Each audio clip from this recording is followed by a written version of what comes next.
대장동 개발 사업 특혜 의혹의 핵심 인물인 유동규 전 성남도시개발공사 기획본부장이 이틀 전 배임과 뇌물수수 혐의로 구속됐죠. 앞서 정치적 책임을 이야기했던 이재명 경기도지사는 유 전 본부장이 구속되자 어제 깊은 유감을 표한다며 매우 안타깝다고 말했습니다. 하지만 직원 개인의 비리 혐의일 뿐 자신과는 무관하다는 취지의 주장을 폈습니다. 본인이 직접 설계한 당군 이래 최대 규모의 공익 환수 사업이라고 자화자찬했지만 수천억 원의 특혜와 로비 의혹이 꼬리에 꼬리를 물고 측근으로 분류되던 인물이 구속되자 관리 책임만을 인정하면서 더 이상의 책임에는 분명한 선을 그었습니다. 네, 오늘 민주당 대선 경선 후보들의 토론이 열리는데 이 핵심 인물이 구속된 만큼 이 대장동 의혹을 놓고 이재명, 이낙연 두 후보 간의 공방은 더 치열할 것으로 보이고요. 국민의힘에서는 특검을 받아들이라는 목소리를 더 높이고 있습니다. 최규진 기자입니다. 이재명 지사는 유동규 전 본부장 구속과 관련해 매우 안타깝다고 했습니다. 과거 제가 지휘하던 직원이 또 제가 소관하고 있는 사무에 대해서 이런 불미한 일에 연루된 점에 대해서는 매우 안타깝게 생각합니다. 공직자 비리를 막기 위해 최선을 다했지만 역부족이었던 것 같다고도 했습니다. 살피고 또 살폈지만 그래도 부족했던 것 같습니다. 제가 수없이 강조한 겁니다. 천사의 얼굴을 하고 나타난 이 마귀의 손을 잡는 순간 바로 지옥문이 열린다. 대장동 개발 특혜 의혹에 대해서도 처음으로 유감의 뜻을 표명했지만 원인은 다른 곳에 있다고 주장했습니다. 제도의 한계와 국민의힘의 방해 때문에 개발 이익을 완전히 환수하지 못해서 국민 여러분께 상심을 드린 점에 대해서는 정치인의 한 사람으로서 깊은 유감의 뜻을 표하는 바입니다. 특히 유 전 본부장의 비리 의혹은 자신의 퇴임 이후라며 책임론을 일축했습니다. 노벨이 화약 발명 설계를 했다고 해서 알카에다의 9.11 테러를 설계한 것이 될 수는 없습니다. 한 전 직원이 그 뇌물 받고 부정행위하면 대통령이 사퇴합니까? 하지만 민주당 이낙연 캠프에선 또 다른 핵심은 최초 지시자라며 누구의 지시에 의해 이런 엄청난 범죄를 기획했는지 반드시 밝혀야 한다고 했습니다. 국민의힘은 특검 수용과 후보직 사퇴를 촉구했습니다. 관리자로서의 책임 문제가 아니라 너무 명백한 거기 때문에 본인이 직접 형사 책임을 져야 되겠죠. JTBC 최규진입니다. 기시다 후미오 일본 신임 총리가 김정은 북한 국무위원장을 직접 만나겠다는 의지를 밝혔습니다. 일본인 납치 문제가 가장 중요한 과제라며 취임 이후 첫 기자회견에서 조건 없는 만남의 필요성을 강조했습니다. 어제 출범한 기시다 내각에는 극우파인 아베 전 총리의 측근들이 요직에 기용됐습니다. 여도영 기자가 보도합니다. 기시다 후미오 신임 총리는 취임 후 첫 기자회견 자리에서 북한의 일본인 납치 문제를 언급했습니다. 모든 납치 피해자를 하루라도 빨리 송환하기 위해 총력을 다하겠다며 북한의 일본인 납치 문제는 중요한 과제라고도 말했습니다. 그러면서 김정은 북한 국무위원장과 조건 없이 마주하겠다고 밝혔습니다.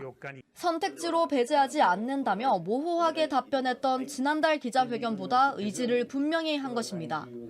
앞서 아베 신조 전 총리와 전임인 스가 요시히데 총리도 김 위원장과의 조건 없는 만남을 여러 차례 밝힌 바 있습니다.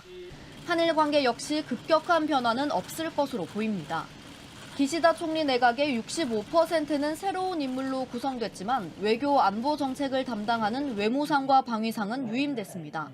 내각 2인자인 관방장관에 임명된 마스노 히로카즈는 2019년 문부과학상 재직 시절 중고등학교 학습 지도 요령에 독도는 일본 고유 영토라고 가르치도록 의무화하는 등 자민당 내에서도 보수 강경파의 대표 주자입니다. 기시다 총리는 이달 말 총선을 실시하겠다고 밝혔습니다. 다음 달 7일 또는 14일 총선이 유력했는데 예상보다 앞당긴 것입니다.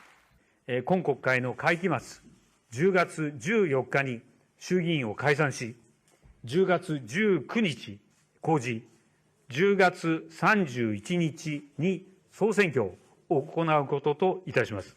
일본 내 코로나 확산세가 진정 국면에 있고 새 내각에 대한 기대로 여당이 유리할 때 총선을 서둘러 치르겠다는 계산으로 보입니다. JTBC 여도현입니다.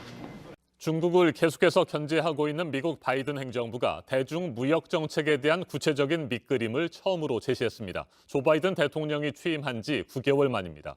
트럼프 전 대통령 시절에 고율 관세를 유지하고 1단계 무역 합의도 준수하는 내용 등이 담겼습니다. 미국 무역대표부 대표는 중국의 무역 관행에 지쳤다며 새로운 강경 전술이 필요한 때라고 말했습니다. 이재승 기자가 보도합니다. 캐서린 타이 미국 무역대표부 대표는 중국이 글로벌 무역 규범을 지키지 않는다며 우려를 나타냈습니다. 그러면서 1단계 무역 합의를 성실히 이행하라고 압박했습니다. I think that we are going to have have to have really honest conversations with China about all of the elements of the Phase 1 agreement. These are commitments that China made. 1단계 미중 무역 합의는 지난해 1월 도널드 트럼프 전 행정부에서 체결됐습니다.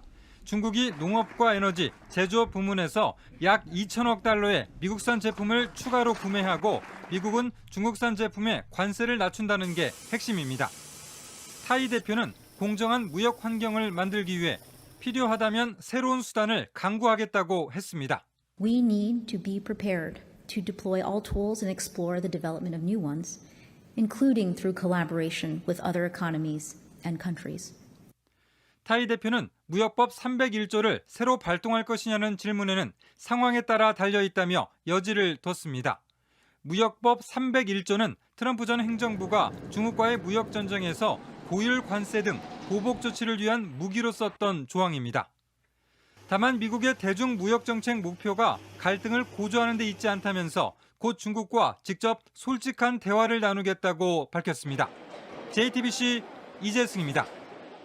중국 정부는 연일 대만 영공에서 공중 무력 시위를 이어가고 있습니다. 이달 들어 나흘 연속 전투기와 폭격기 등을 출격시켰습니다. 대만 독립을 꾸미는 것은 죽음의 길이라며 무력 압박을 강화하고 있습니다. 미국이 즉각적인 중단을 촉구했지만 중국은 오히려 점점 더 많은 군용기를 동원하고 있습니다. 박지훈 기자입니다. 중국 황고15의 4일자 기사입니다.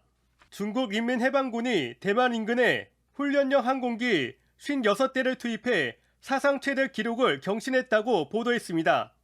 그러면서 미국 정부가 중국의 무력 행동에 대해 우려를 표명한 지 하루 만에 실행됐다고 강조했습니다. 대만 방공식별 구역에 진입한 군용기에는 전투기 40대와 폭격기 12대를 비롯해 대잠 초계기와 조기 경보기까지 포함됐습니다.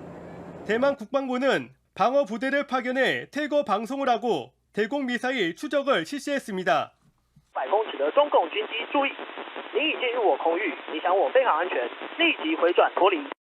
중국 정부는 이달 들어 나흘 연속으로 공중무력 시위를 벌이고 있습니다. 1일엔 38대가, 2일엔 39대가, 3일엔 16대가 대만 영공에 침입해 독립 성향의 차잉잉원 정부를 압박했습니다. 이달에만 모두 149대 군용기가 진입했습니다. 미 국무부도 지난 3일 중국을 향해 대만에 대한 군사적 압박 등을 중단하라고 촉구했지만 중국은 오히려 더 많은 군용기를 보냈습니다. 중국 외교부 화춘잉 대변인은 미국의 논평은 하나의 중국 원칙 등을 심각하게 위반한 것이라며 대만 독립을 꾸미는 것은 죽음의 길이라고 강조했습니다. JTBC 박지윤입니다. 앞으로 10년 동안 이 온실가스를 얼마나 줄일지 결정을 앞두고 요즘 산업계의 반발이 커지고 있어서 온실가스 관리가 잘 될 수 있을지 우려가 큰데요. 그런데 더 큰 문제는 이미 세워놓은 목표 관리도 제대로 이루어지지 않고 있다는 겁니다. 모두 5개 정부 부처가 기업들을 나눠서 관리를 하는데 목표에 크게 미치지 못한 부분들이 많았습니다. 그리고 이에 대한 책임도 지지 않았습니다. 박상욱 기자입니다. 정부는 지난 2009년 온실가스 목표 관리제를 시작했습니다. 2020년까지 예상되는 배출치를 30% 줄이는 것을 목표로 잡았습니다. 정부 5개 부처가 온실가스를 뿜어내는 전국 400여 기업을 나눠 관리하는 방식입니다. 법을 어기면 최대 1,000만 원의 과태료를 부과하기로 했습니다.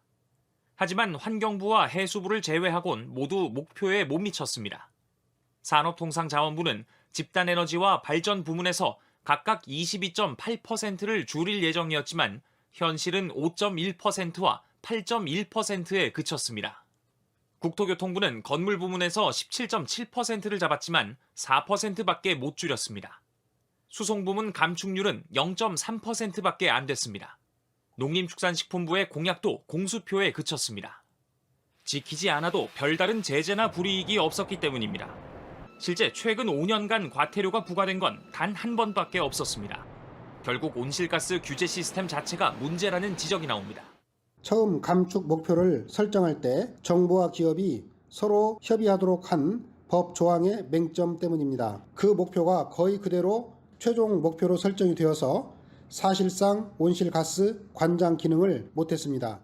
앞으로가 더 문제입니다.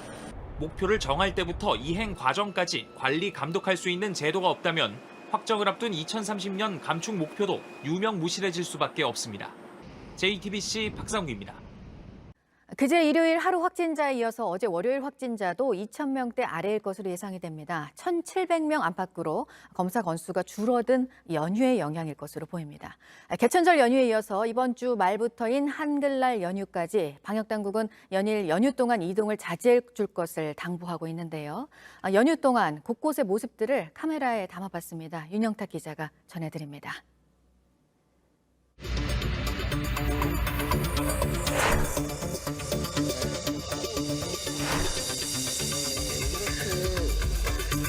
네, 이게 맞는 건지요? 네, 이렇게 길거리에서 흡연을 하고 경찰분이 있기는 한데 아무것도 못해요.